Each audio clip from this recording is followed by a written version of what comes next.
किसी शायर ने क्या खूब कहा है, अब हवा ही करेंगी रोशनी का फैसला, जिस दिए में जान होगी वो दिया रह जाएगा।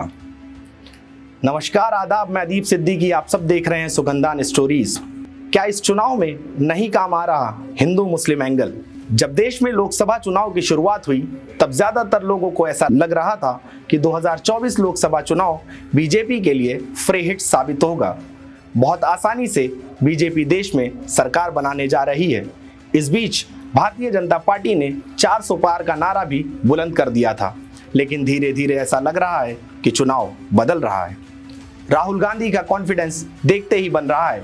वो डंके की चोट पर ये कहते नजर आते हैं कि 4 जून को इंडिया गठबंधन की सरकार बनने जा रही है और बीजेपी को सबसे मजबूत झटका उत्तर प्रदेश देने जा रहा है। क्या इस कॉन्फिडेंस का असर चुनाव प्रचार के दौरान देश के प्रधानमंत्री नरेंद्र मोदी पर भी दिख रहा है? जब एक चुनावी रैली में उन्होंने ये कहा कि पहले जब इनकी सरकार थी तो इन्होंने कहा था कि देश की संपत्ति पर पहला हक इनका होगा, मतलब मुसलमानों का। अगर इनकी सरकार आई तो ये देश की संपत्ति इकट्ठा करके घुसपैठियों में बांट देंगे।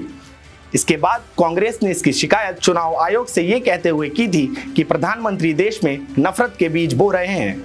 ये पहले चरण के चुनाव के बाद की बात थी। धीरे धीरे चुनाव आगे बढ़ने लगा तो नंबर आया अमरावती से सांसद नवनीत कौर राणा का, जो 2019 के चुनाव में निर्दल चुनाव जीती थी और फिलहाल भारतीय जनता पार्टी की कैंडिडेट है। उन्होंने चुनाव प्रचार के दौरान अकबरुद्दीन ओवैसी के एक पुराने बयान को याद करते हुए कहा कि तुमने जो 15 मिनट मांगे थे, हमको सिर्फ 15 सेकंड ही चाहिए। जवाब में असद ओवैसी ने मोर्चा संभाला और कहा, बहुत छोटे छोटे करती मोहतरमा, बड़ी मेहनत से रोक रखा है छोटे को। 2014 के अकबर ओवैसी के जिस बयान का जवाब आज 10 साल बाद नवनीत राणा दे रही हैं, बस यहीं से आपको कुछ समझाने की कोशिश करना चाह रहा हूं। जब 2014 में अकबर ओवैसी ने यह बयान दिया था तो इस बयान से देश का माहौल बहुत बिगड़ा था और चुनाव को उस समय एक तरफा बनाने में इस बयान का बहुत बड़ा योगदान था। तभी से ओवैसी ब्रदर्स के ऊपर बीजेपी के बी टीम होने के भी आरोप लगने शुरू हो गए थे। लेकिन फिलहाल 2024 के इस चुनाव में हिंदू मुस्लिम का वैसा एंगल नहीं देखने को मिल रहा।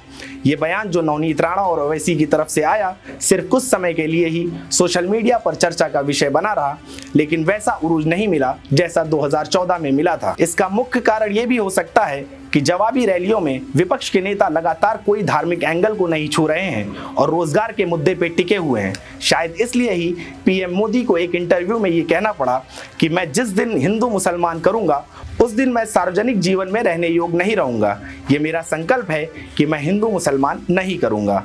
लगभग 1 साल पहले द वायर करण थापर को दिए गए इंटरव्यू में जम्मू कश्मीर के पूर्व राज्यपाल सत्यपाल मलिक ने कहा था कि मुसलमानों को साथ लेके चलने की जरूरत है, इनको माइनस करके आगे नहीं बढ़ा जा सकता। इनकी संख्या इतनी ज्यादा है और ये देश की प्रोडक्टिव कम्युनिटी में से एक रही हैं। इस इंटरव्यू में इन्होंने पुलवामा हमले के भी कई खुलासे किए थे। करण थापर ये वो ही जर्नलिस्ट है जिन्होंने पीएम मोदी को इंटरव्यू के दौरान पानी पिलवा दिया था। वैसे इस चुनाव में वोटर्स काफी साइलेंट है। अभी तक समझना मुश्किल है कि रोजगार के मुद्दे पर वोट पड़ रहे हैं या धर्म के आधार पर। आपको हमारी ये स्टोरी कैसी लगी कमेंट सेक्शन में जरूर बताएं। आप देख रहे थे सुगंधान स्टोरी, मैं था दीप सिद्दीकी। धन्यवाद।